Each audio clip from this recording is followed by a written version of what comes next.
संसद में गतिरोध खत्म करने के लिए सरकार ने क्या पहल की है? पश्चिम बंगाल के नेता प्रतिपक्ष शुभेंदु अधिकारी क्यों धरने पर बैठे हैं? जम्मू कश्मीर परिसीमन आयोग की दिल्ली में बैठक आज। जम्मू में कैसे हुआ ब्लैकआउट? सेना से मांगी गई मदद। देश की सभी अहम खबरों के लिए देखिए टॉप 9 राष्ट्र की बात।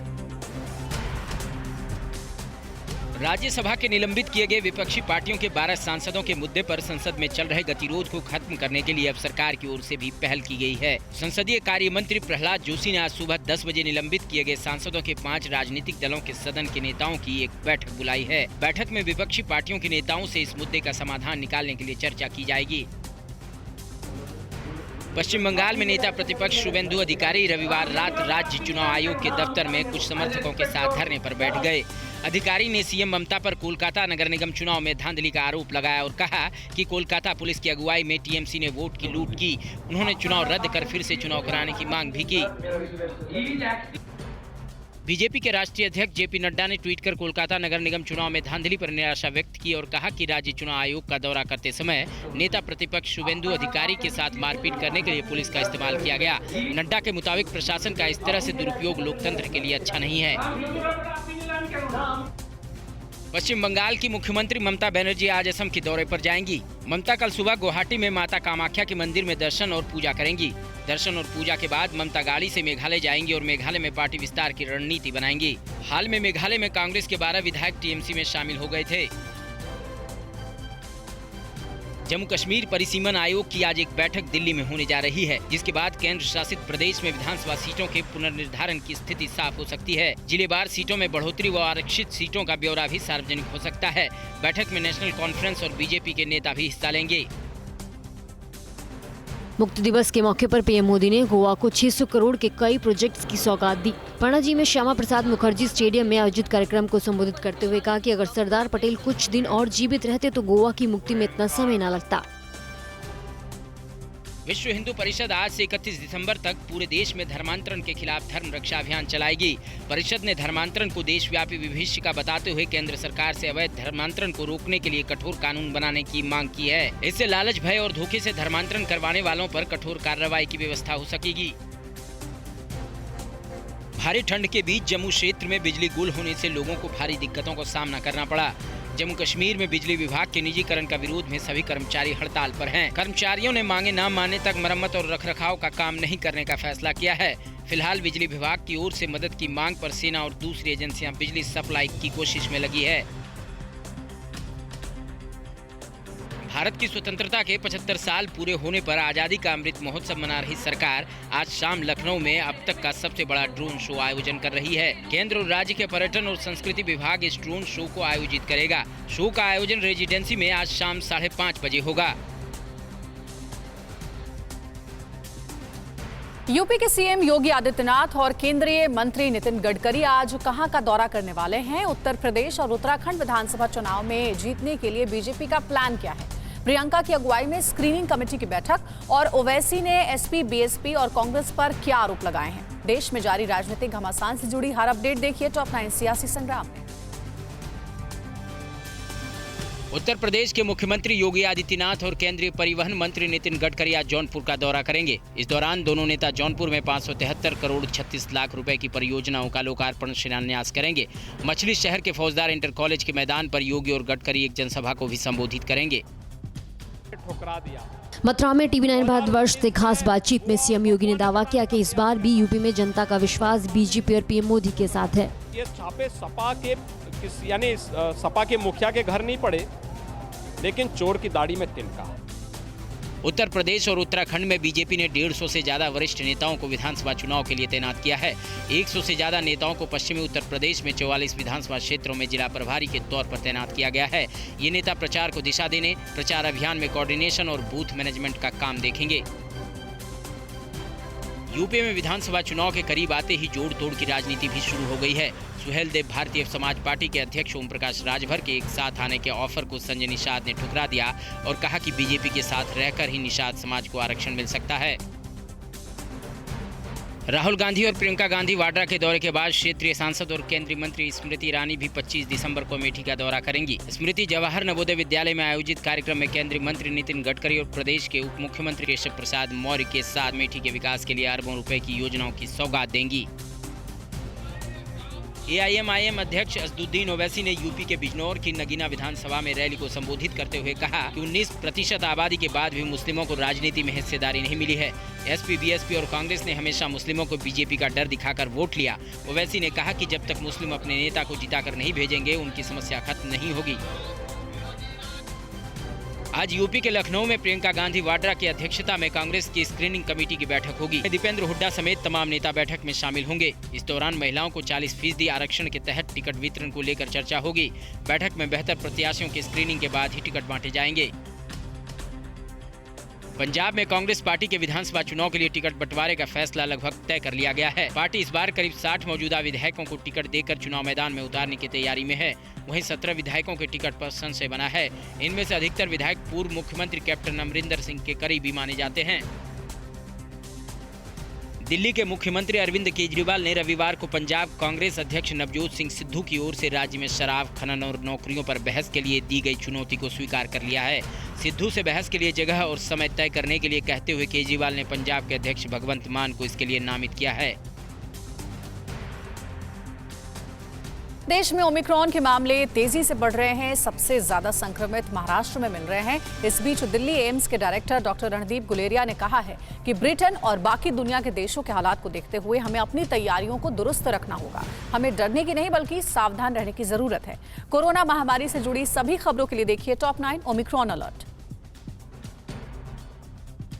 देश में ओमिक्रॉन तेजी से पैर पसार रहा है। रविवार को देश में 10 नए केस मिले, जिसमें महाराष्ट्र में 6 और गुजरात में 4 नए मामले मिले हैं, जिसके बाद देश में ओमिक्रॉन संक्रमितों की संख्या 153 हो गई है। इस बीच नेशनल कोविड-19 सुपर मॉडल कमेटी के हेड विद्यासागर ने कहा है कि फरवरी में ओमिक्रॉन पीक पर होगा। भारत में ओमिक्रॉन की वजह से कोरोना की तीसरी लहर आएगी, लेकिन ये दूसरी लहर से कमजोर होगी।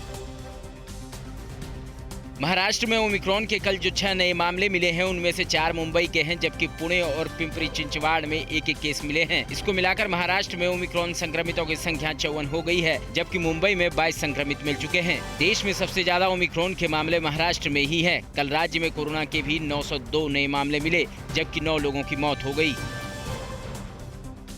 गुजरात में कल ओमिक्रॉन के 4 नए मामले मिले, जिसमें 3 विदेश से लौटे यात्री हैं। इनमें से 2 ब्रिटेन और 1 दुबई से लौटी महिला शामिल है। संक्रमितों में ब्रिटेन से लौटे NRI के साथ 15 साल का बच्चा भी शामिल है। चौथा केस राजकोट में मिला है। 23 साल का छात्र तंजानिया का नागरिक है, जो राजकोट के ही एक यूनिवर्सिटी का छात्र है। गुजरात में अब तक 11 ओमिक्रॉन संक्रमित मिल चुके हैं।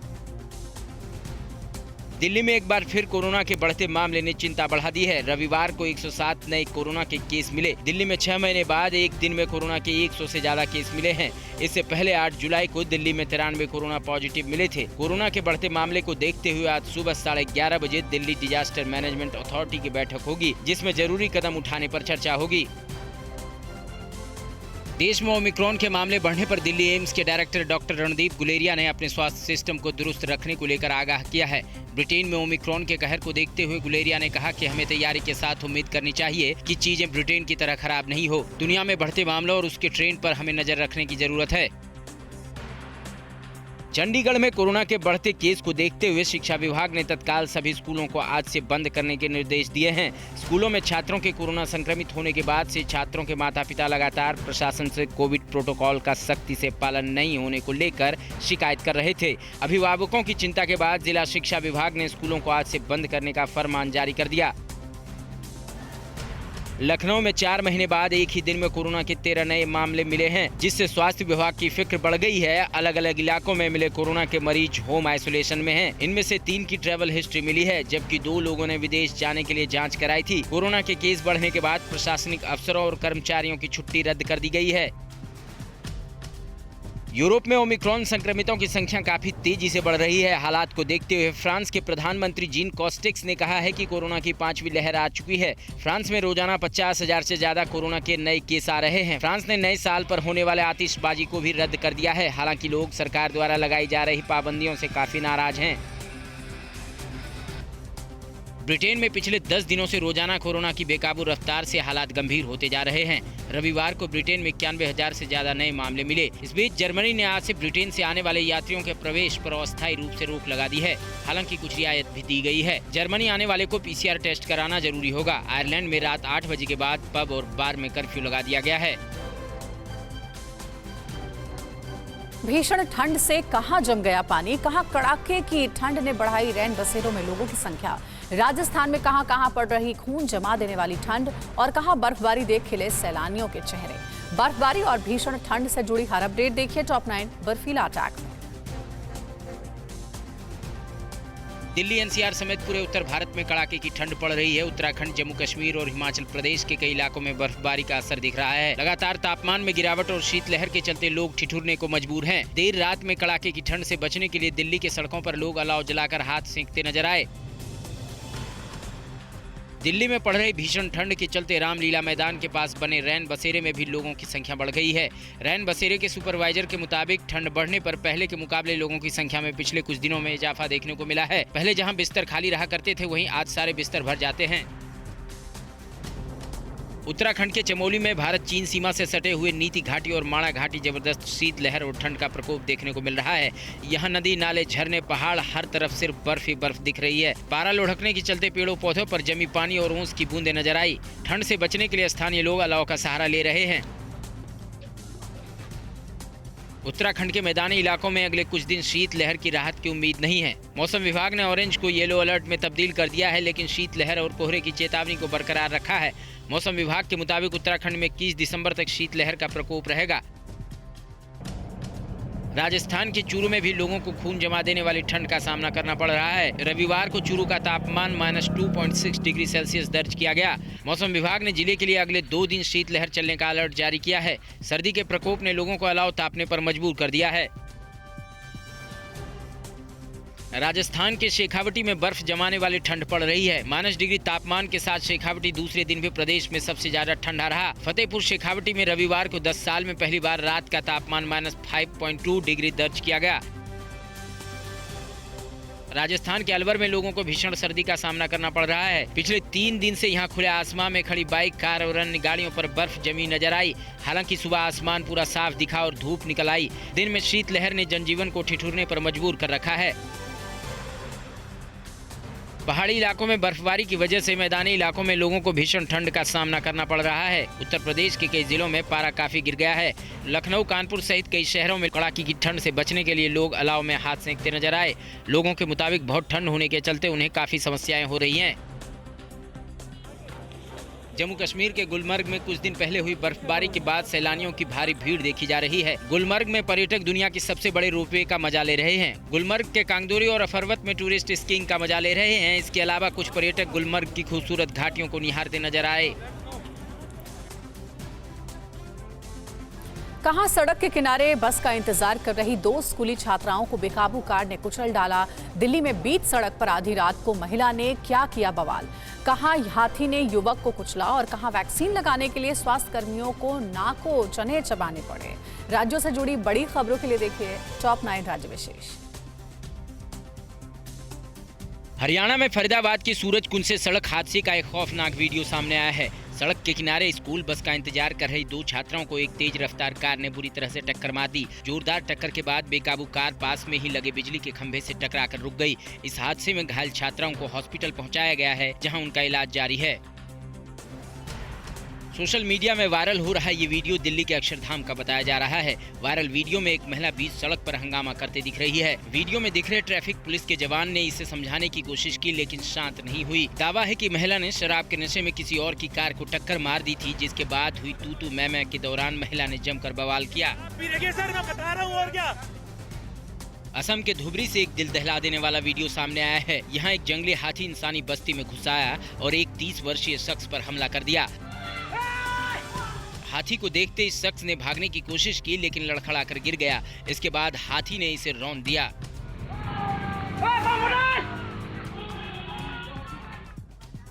छत्तीसगढ़ के जांजगीर में पहुंची वैक्सीनेशन टीम के सामने एक अजीबोगरीब हालात पैदा हो गया। माल खरौदा विकास खंड का रहने वाला सुखीराम खड़िया वैक्सीनेशन टीम को देखकर छुप गया। वैक्सीनेशन से बचने के लिए उसने बुखार का बहाना शुरू कर दिया, लेकिन वैक्सीनेशन टीम ने उसे समझाने की कोशिश की और परिवार की रजामंदी के बाद उसे गोद में उठाकर ले आए और वैक्सीन लगाई। उत्तर प्रदेश के मिर्जापुर के पशु आरोग्य शिविर में पहुंचे ऊर्जा राज्य मंत्री रमाशंकर सिंह पटेल मंच पर उचित सीट न मिलने से नाराज हो गए और कार्यक्रम को छोड़कर तुरंत वापस लौट गए। दरअसल मंत्री जी को यहां मुख्य अतिथि के रूप में बुलाया गया था, लेकिन मुख्य अतिथि की कुर्सी पर किसी और को बैठा दिया गया। इसी बात से नाराज मंत्री जी ने कार्यक्रम ही छोड़ दिया। माय होम इंडिया का 8वां कर्मयोगी पुरस्कार जनजातीय धार्मिक नेता और सामाजिक कार्यकर्ता स्वामी चितरंजन देव वर्मा को दिया गया। स्वामी देव वर्मा बीते कई दशकों से त्रिपुरा के आदिवासी इलाकों में सामाजिक उत्थान के लिए काम कर रहे हैं। वीडियो कॉन्फ्रेंसिंग से जुड़े त्रिपुरा के सीएम विप्लव देव ने स्वामी चितरंजन देव वर्मा के योगदान को याद किया। अपने भेजे संदेश में केंद्रीय मंत्री किरण रिजिजू ने भी माय होम इंडिया की पहल की सराहना की।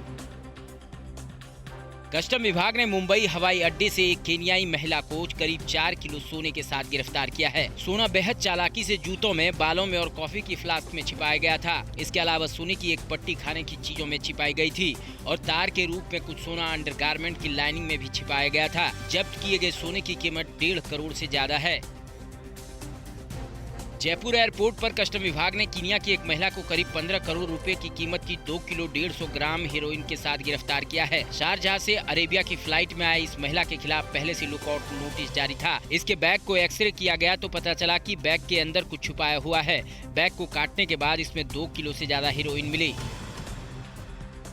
बिहार के गोपालगंज में एक सिरफिरे लड़के ने स्कूल से लौट रही छात्रा को चाकू मारकर गंभीर रूप से घायल कर दिया। गंभीर रूप से घायल छात्रा को बेहतर इलाज के लिए गोरखपुर रेफर कर दिया गया है। गुड्डन नाम का आरोपी फिलहाल फरार है। आरोपी छात्रा को स्कूल से आते जाते परेशान करता था।